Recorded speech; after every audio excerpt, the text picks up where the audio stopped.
Assalamualaikum warahmatullahi wabarakatuh. Kembali lagi saya akan membahas atau membaca sebuah sejarah Luwu dalam buku Ensiklopedia Sejarah Luwu karya Edward Anwar, yaitu yang berjudul Abdul Kahar Muzakkar Ripaupangi Tanah.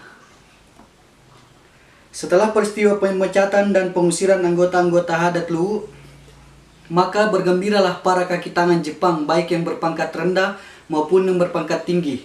Mereka mulai merajalela, baik dalam urusan ekonomi maupun dalam kedudukan dan pangkat. Mereka tidak lagi memperdulikan norma-norma kemanusiaan dan batas-batas kesopanan. Mereka rela menginjak-injak adat istiadat demi memenuhi keinginannya. Saling memfitnah pun menjadi senjata untuk menghancurkan lawan. Inilah yang menimpa Abdul Kahar Muzakkar. Suatu hari terdengar berita mengejutkan, karena Abdul Kahar Muzakkar ditangkap oleh Harada dan dijebloskan ke dalam penjara. Kejadian tersebut membuat rakyat panik.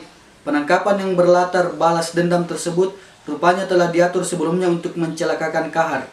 Kahar diperlakukan demikian sebab orang Jepang yang selama ini selalu memberikannya tugas telah dipindahkan ke tempat lain. Kahar ditangkap dengan tuduhan mencuri emas yang berada dalam brankas yang dipercayakan kepadanya. Emas itu tersimpan di dalam brankas Nio Bun Cheng, seorang Tionghoa bernama pemilik firma Belanda di Palopo. Brankas tersebut ternyata kosong sewaktu dibuka oleh Harada. Padahal Kahar hanya mendaftar barang-barang tersebut. Di dalam pemeriksaan, Andi Mapanyompa menegaskan bahwa selama ia memegang kunci brankas tersebut, ia tidak pernah memberikannya kepada Kahar. Meski tidak ada bukti, namun Kahar tetap ditangkap dan dipenjarakan.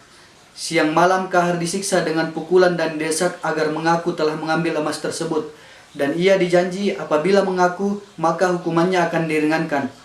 Akan tetapi, walau rasa sakit menimpa dirinya, Kahar tetap tidak mau mengaku. Bahkan dengan suara lantang ia mengatakan bahwa tuduhan yang ditujukan kepadanya adalah palsu dan bohong.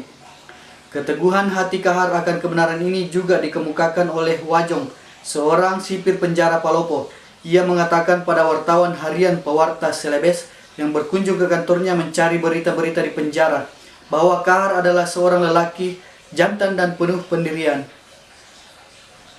Wajong mengatakan bahwa meskipun Kahar disiksa siang malam, ia tetap menolak berbagai tuduhan yang ditimpakan kepadanya.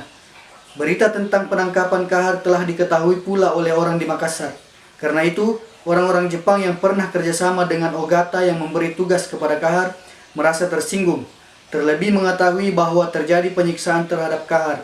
Karenanya, orang-orang Jepang tersebut berusaha menyelidiki perkara yang menimpa Kahar. Dengan kerja keras, akhirnya pengkhianat tersebut dapat diketahui. Nio Bun Cheng sendirilah yang menjadi biang keladinya. Ia tertangkap basah di dalam satu rumah di Van Selewek, Makassar, Jalan Irian sekarang, bersama emas yang hilang itu. Dengan wajah pucat disertai keringat dingin yang mengalir di wajahnya, ia terpaksa mengaku bahwa ia sendirilah yang mengambil emas dari dalam brankas dengan mempergunakan kunci palsu. Setelah menemukan bukti bahwa bukan Kahar yang mengambil emas itu, Harada merasa begitu malu. Bahkan untuk mengangkat mukanya jika berjumpa dengan orang lain pun sangat sulit.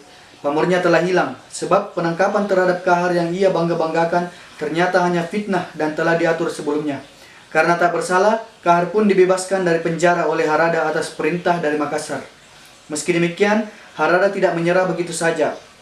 Ia pun kemudian berusaha memperalat Hadat Luwu yang ketika itu tidak berdaya oleh tekanan pemerintah militer Jepang untuk menghadapkan Kahar di muka pengadilan Hadat.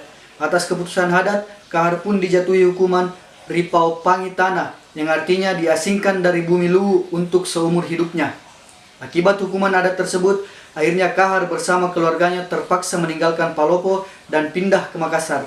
Beberapa lama kemudian, ia berangkat ke Yogyakarta.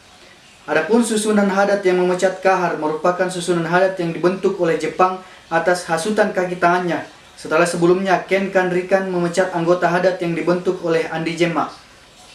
Adapun susunan anggota Hadat tersebut yakni 1.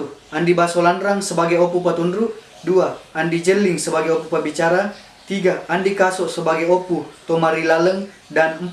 Andi Mapanyompa sebagai Opu Bali Rante, menggantikan Andi Pangiu yang meninggal. Demikianlah kisah dari Abdul Kahar Muzakkar yang diasingkan dari bumi Luwu untuk seumur hidupnya. Dan ini merupakan sebuah hukuman Hadat yang tentunya dipengaruhi oleh militer Jepang, dan sangat-sangat disayangkan waktu itu hasutan dari Jepang ternyata mampu membuat Kahar diasingkan dari bumi Lu untuk seumur hidupnya. Demikianlah sejarah Lu kali ini, semoga bermanfaat. Assalamualaikum warahmatullahi wabarakatuh.